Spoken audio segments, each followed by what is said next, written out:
Assalamualaikum warahmatullahi wabarakatuh. Alhamdulillah wassalatu wassalamu ala rasulillah Sayyidina wa maulana Muhammad ibn Abdillah wa ala alihi wa ashabihi wa mawala. Asyhadu an la ilaha illallah wahdahu la syarika lah wa asyhadu anna Muhammadan abduhu wa rasuluhu la nabiyya wa la rasula ba'dah. Rabbi shrah li sadri wa yassir li amri wahlul 'uqdatam min lisani yafqahu qawli. Subhanaka la ilma lana illa ma 'allamtana innaka antal alimul hakim. Amma ba'd. Bapak Ibu sedaya jamaah pengawasan rahimakumullah, sesarengan monggo kula dherekaken puji syukur dumateng Allah Subhanahu wa taala ingkang sampun keparing nikmat dumateng kita sedaya zahir ugi batin. Kapingkalihipun sholawat salam mugi kunjung dumateng Nabi Agung Muhammad sallallahu alaihi wasallam, panutan kita ingkang kanthi ajaran agami Islam untuk keselamatan kita sedaya teng dunya dumugi akhirat. Sesarengan kita wiwiti kanthi waosan basmalah. Bismillahirrahmanirrahim. Mugi-mugi Allah paring ridho napa ingkang kita acaraken, mugi-mugi dicatet dados salah satunggalipun amal ihsan kita. Amin Allahumma amin. Bapak Ibu rahmatullah, kita masih di bab sholat berjamaah dan imamah. Insyaallah sudah pertemuan ke-7. Mungkin masih ada 3 atau 4 kali pertemuan di bab sholat berjamaah ini. Pembahasan kita malam ini tentang perintah merapatkan shaf, lalu keutamaan shaf pertama dan posisi makmum laki-laki maupun perempuan. Ini hadis 384. Wa'an Anasin, diriwayatkan dari sahabat Anas bin Malik radhiyallahu an, anin Nabi sallallahu alaihi wasallam, dari Nabi sallallahu alaihi wasallam qala bersabda, Rasul pernah bersabda, Rusu sufufakum, tertibkanlah barisan shafmu ketika sholat berjamaah, ya. Wa qaribu bainaha, dan rapatkanlah jarak antar shafmu, jarak antar jamaah dalam satu shafmu. Wahadhu bil a'naqi, dan luruskanlah dengan leher-leher untuk memastikan lurusnya. Rawahu Abu Dawud wa Nasa'i. Hadis ini diriwayatkan oleh Imam Abu Dawud, Imam An-Nasa'i, wa sahhahahu Ibnu Hibban, dan disahihkan oleh Imam Ibnu Hibban. Bapak rahmatullah, hadis 384 ini itu berisi perintah untuk menertibkan shaf, barisan sholat kita, untuk merapatkannya dan untuk meluruskannya. Nah, kemudian para sahabat menerjemahkan perintah Rasul ini, barisannya ditertibke, dirapetke, diluruske. Para sahabat menerjemahkan perintah ini dengan saling menempelkan pundak dan mata kaki ketika sedang sholat berjamaah, sebagaimana disebutkan di dalam riwayat Imam Abu Dawud. Dalam hadis panjangnya riwayat Imam Abu Dawud itu, ketika Rasul memberi instruksi para sahabat untuk shafnya ditertibkan, dirapatkan, diluruskan, begitu. Qalu, kemudian para sahabat perawinya mengatakan para sahabat lalu, begitu ya, menempelkan pundak saling bertemu, kemudian mata kaki saling bertemu ketika sholat berjamaah. Sekali lagi ini dalam kondisi normalnya, ya, seperti itu. Jadi begitu rapat betul jarak antar jamaah dalam satu shaf. dalam prakteknya ya Bapak Ibu rahimakumullah, apa yang diterjemahkan oleh para sahabat ini ya kadang tidak 100% dilaksanakan. Kadang kita cukup tidak sampai mata kaki yang nempel ya. Yang penting tepuk, tepuk. Terus pundaknya juga nggak sampai saling nempel. Tapi dalam penerjemahan para sahabat seperti itu, ketika Rasul memerintahkan untuk meluruskan shaf. Kelengkapan hadis 384 dalam riwayat Imam Abu Dawud itu berbunyi, Rasul mengatakan, demi zat, kenapa kok harus diluruskan, kenapa kok harus dirapatkan? Rasul mengatakan, demi zat yang jiwaku ada dalam genggamannya, sungguh aku melihat setan itu masuk di sela-sela barisan shaf seperti anak kambing. Jadi ketika shaf itu terlalu renggang,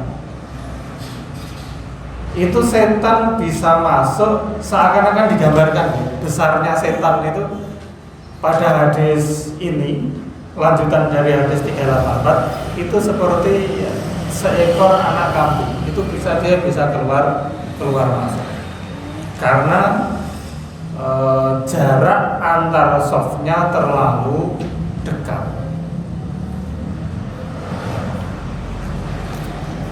Nah, yang menjadi titik penafsiran atau pemaknaan ulang diniki bahwa Rasul melihat setan itu masuk di sela-sela barisan shaf seperti anak kambing.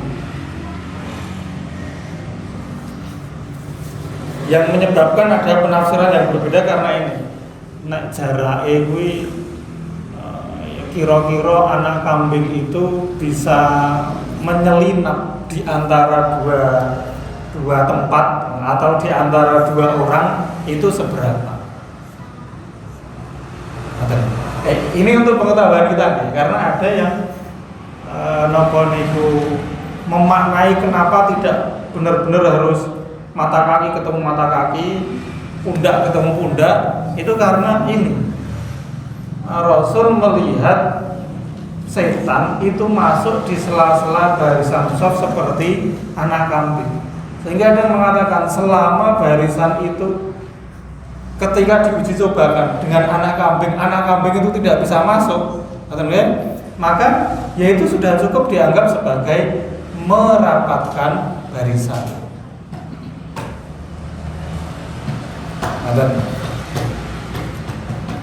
Tetapi kalau kita mengikuti penafsirannya para sahabat, ya kayak gitu. Mata kaki harus ketemu mata kaki, pundak harus ketemu pundak.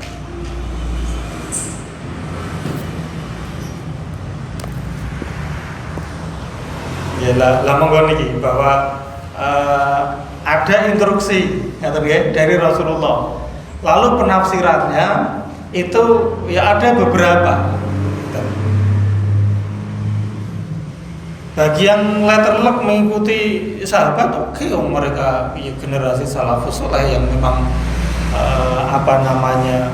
yang harus kita jadikan sebagai rujukan.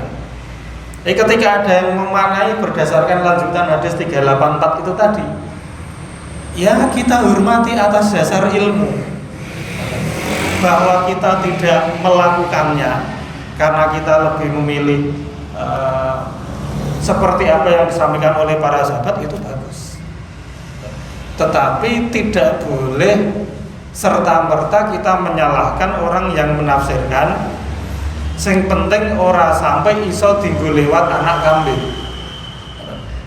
Karena ya memang ada hadis yang mengatakan seperti itu.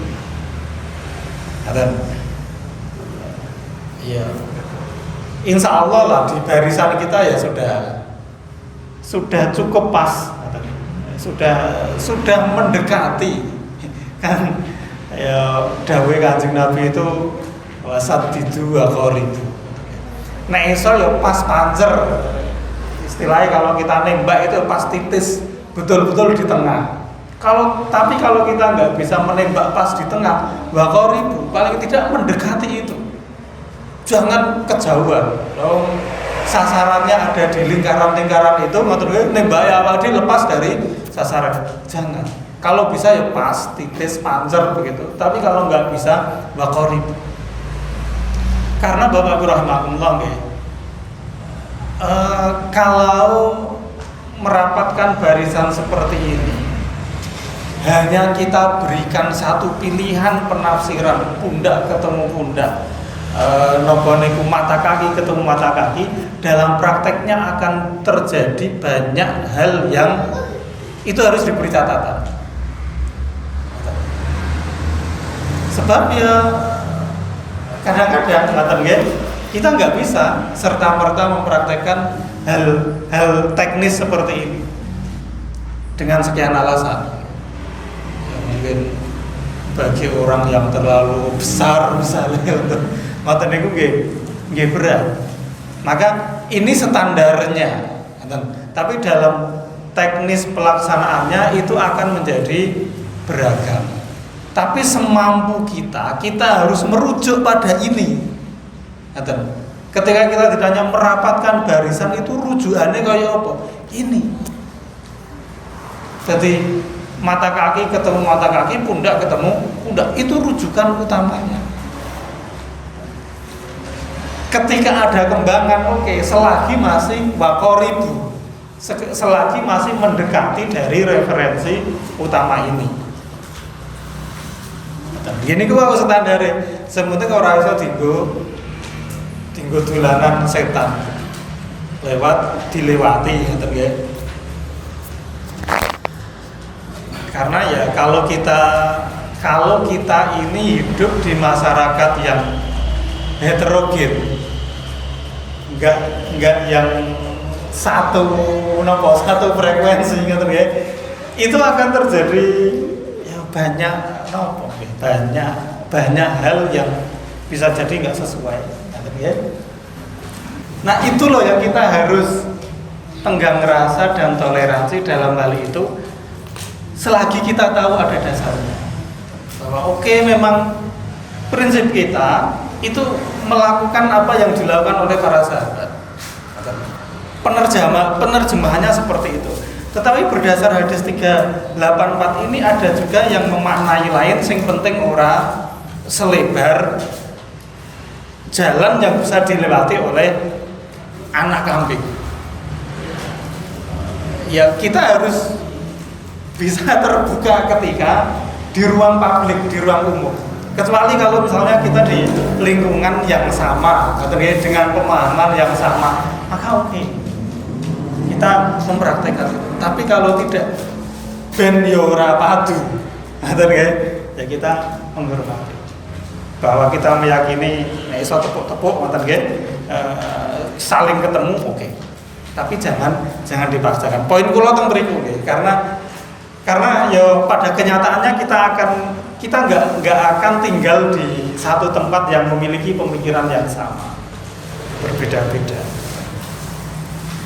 Nah gini, poin 2 dan poin 3 itu harus kita pegang.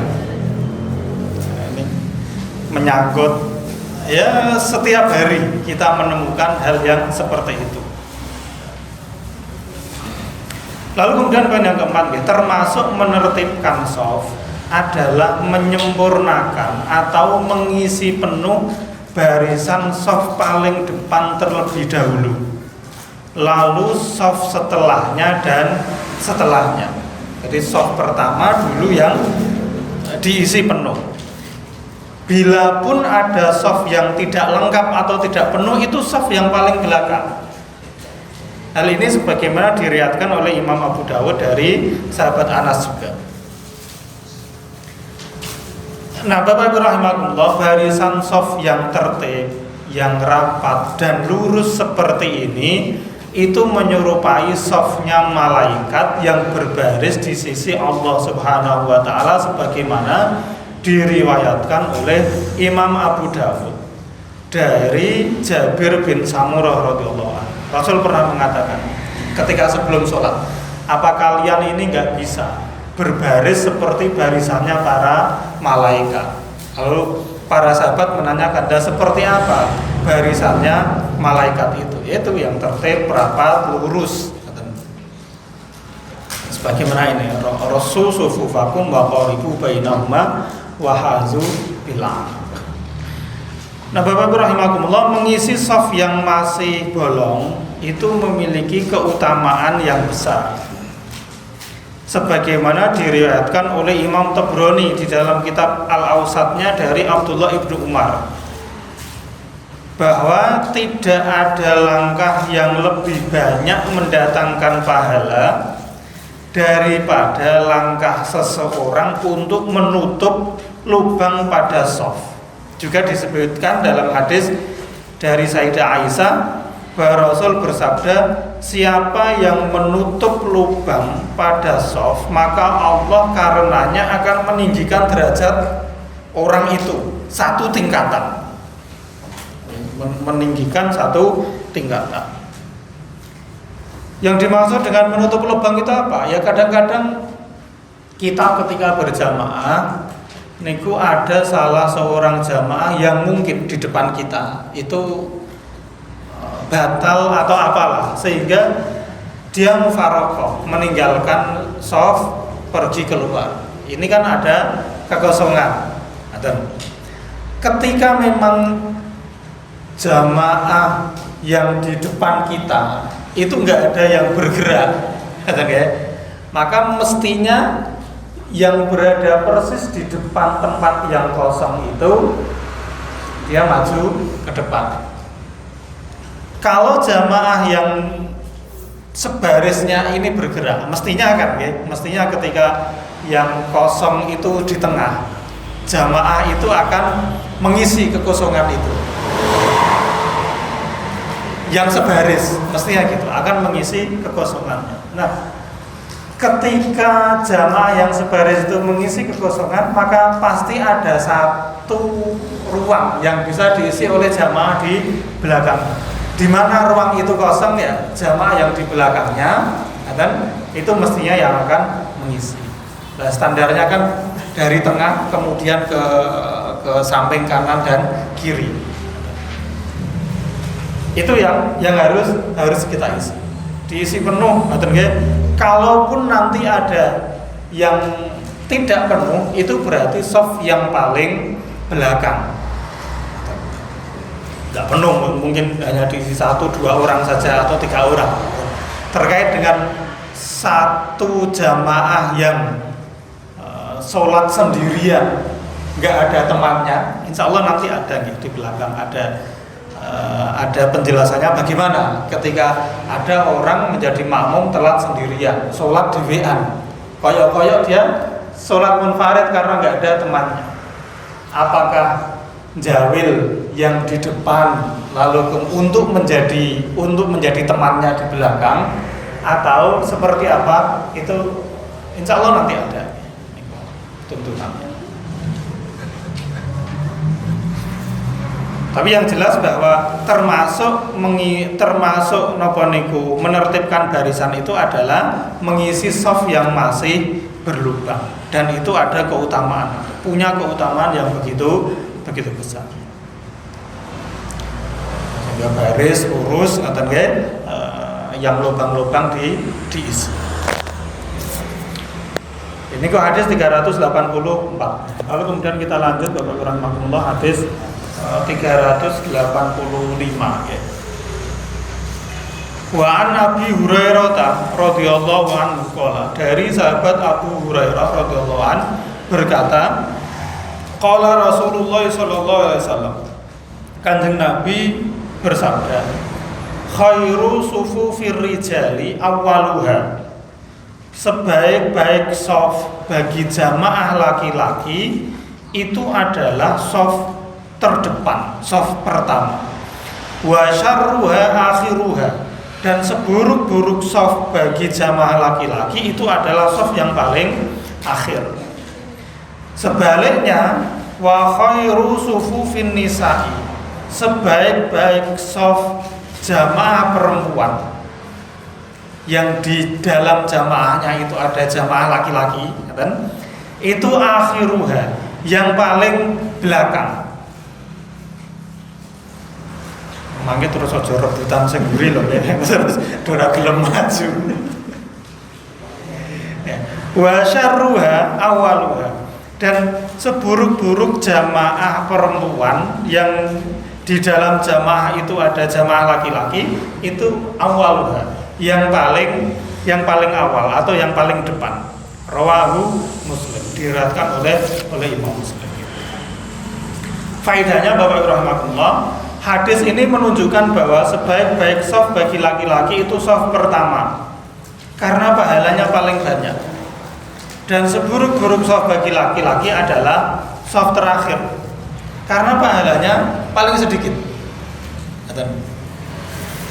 Jadi semakin kita terdepan itu semakin banyak pahalanya. Ya, sopir yang paling oke. Jelas nih. Sopir ngadani sih sana itu paling oke. Itu paling banyak. Lalu kemudian makmum yang berada di shaf pertama. Itu bagi laki-laki. Adapun shaf terbaik bagi jamaah perempuan adalah yang paling belakang. Alasannya apa? Karena jauh dari jamaah laki-laki, sehingga bagi jamaah seperti itu yang paling tidak mendengar suara mereka dan paling tidak bisa melihat mereka. Itu alasannya, kata Imam As-Sanani. Hal ini bila perempuan sholat berjamaah bersama dengan jamaah laki-laki. Tetapi bila jamaah hanya terdiri dari kaum perempuan, maka shaf yang paling baik adalah yang paling depan dan yang paling dekat dengan imam. Nah, kalau jamaah cuma sak shaf, apakah itu terbaik dan sekaligus terburuk? Allah itu ya terbaik. Kalau wong mau jamaah itu sudah sangat baik. Ini ketika shafnya banyak, sehingga biasanya kaum perempuan itu ketika sholatnya berjamaah dengan laki-laki, yang datang pertama dia menempati posisi paling belakang, dan itu sudah tepat. Dan selama ini sudah dipraktekkan di langgar. Karena memang kalau ada jamaah laki-lakinya, yang paling baik itu bagi perempuan adalah di paling belakang. Tapi alasannya itu tadi, karena dia paling jauh, karena dengan begitu tidak mendengar suara laki-laki dan tidak melihat mereka. Lalu kemudian Imam Ahmad, Imam Tabrani meriwayatkan dari Abu Umamah bahwa Rasulullah pernah bersabda, Allah merahmati dan malaikat mendoakan orang-orang yang ada di shaf pertama. Jadi awak dhewe berada di shaf pertama, rahmat Allah itu turun, malaikat ya ndongake. Nah, kemudian para sahabat yang berada di shaf kedua bertanya. Ketika para sahabat bertanya perihal orang yang di shaf kedua, Rasul menjawab, begitu juga yang di shaf kedua. Itu hadisnya titik sampai di situ. Enggak ada yang bertanya kalau shaf ketiga, keempat dan seterusnya, enggak ada. Jadi langgar pernikahan itu aman. Siapa sih cilu? Ya Allah merahmati malaikat mendoakan orang-orang yang ada di shaf pertama. Demikian juga yang kedua. Ini hadis riwayat Imam Ahmad dan Tabrani. Lalu kemudian poin yang keempat, Imam Ahmad dan Al-Bazzar meriwayatkan dari An-Nu'man bin Bashir bahwa Rasul bersabda, orang yang berada di shaf pertama, ini bagi perempuan berarti berkebalikannya ya. Orang yang berada di shaf pertama akan dimintakan ampunan untuknya 3 kali. Ini bedanya. 3 kali. Yang di shaf kedua 2 kali, yang di shaf ketiga 1 kali. Ini shaf keempat berarti untuk apa? Wah, ini ngaco nih. Imam Ahmad dan Al-Bazzar meriwayatkan seperti itu. Yang Ini untuk memotivasi supaya kita ya berlomba-lomba untuk berada di saf pertama, kedua, lalu ketiga. Lalu kemudian yang kelima, ya. Saf pertama. Jadi di saf pertama pun itu ada yang lebih utama. Sama-sama di saf pertama. Saf pertama yang berada di belakang imam dan di samping kanan imam itu memiliki keutamaan yang lebih dibanding yang di samping kiri. Jadi yang di samping kanan, mulai dari belakang imam nyamping ke kanan, itu memiliki keutamaan yang lebih dibanding yang nyamping ke kiri. Ini Imam Tabrani meriwayatkan dari Abu Burda bahwa Rasul bersabda, bila kamu bisa, maka hendaklah mengambil posisi di belakang imam. Bila tidak bisa, maka hendaklah di sebelah kanannya, kata Rasulullah.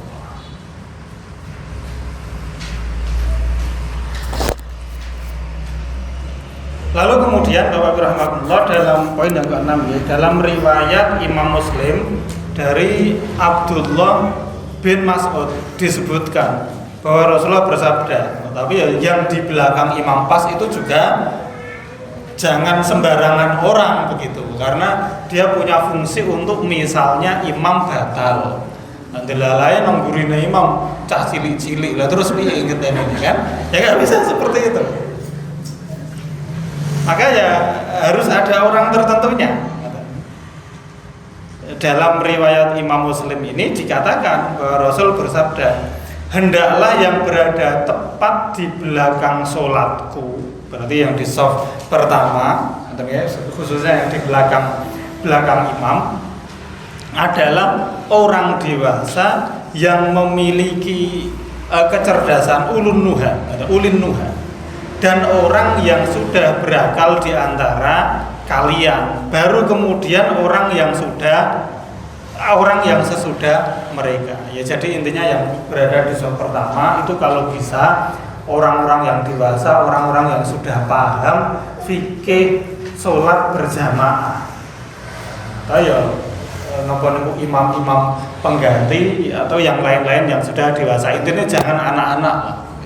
Nanti cutel ketika anak-anak yang berada di belakang imam pas delalai, imam uzur atau ya batal entah karena alasan-alasan tertentu. Baru setelah itu kemudian anak-anak atau orang-orang yang sesudah mereka kualitasnya. Dan hendaklah kalian menjauhi kebisingan serta perselisihan seperti di pasar. Ya, artinya ketika sholat itu sudah didirikan, itu ya sudah kita persiapan menghadap Allah Subhanahu wa Ta'ala itu dengan sepenuh hati. Jadi tidak masih sambil bisik-bisik, masih gojek-gojek, ini khususnya adik-adik gitu ya. Kalau orang mau sholat itu berarti dia sedang mau menghadap Allah Subhanahu wa Ta'ala. Dipanggil kepala sekolah itu wedi loh. Ya harap ngadep Gusti Allah. Mestinya ya khusyuk begitu. Maka menjauhi kebisingan serta perselisihan seperti di pasar. Ini kadang-kadang ibu-ibu, bapak-bapak nggih sami. Kadang-kadang ibu-ibu.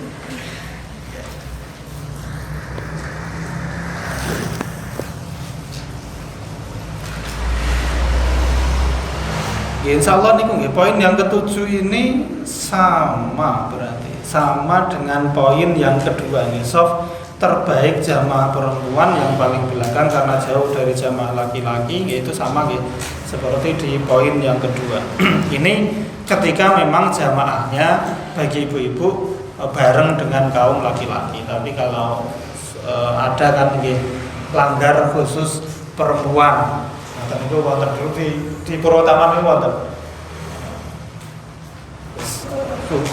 khusus perempuan yang masjidnya dipakai bapak atau dulu kok pulang melihatnya. Itu wonten. Kalau jamaahnya khusus perempuan ya perlakuannya sama dengan perlakuan laki-laki. Insya Allah nanti Bapak Ibu rahimahullah kita sudah tahu tata cara napa niku barisan sholat, lalu kemudian tentang keutamaan saf yang pertama dan seterusnya. Ya monggo kita gunakan pengetahuan ini sebaik-baiknya. Assalamualaikum, mugi-mugi manfaat yang ngapun mugi wonten klentang-klentunipun. Assalamualaikum warahmatullahi wabarakatuh.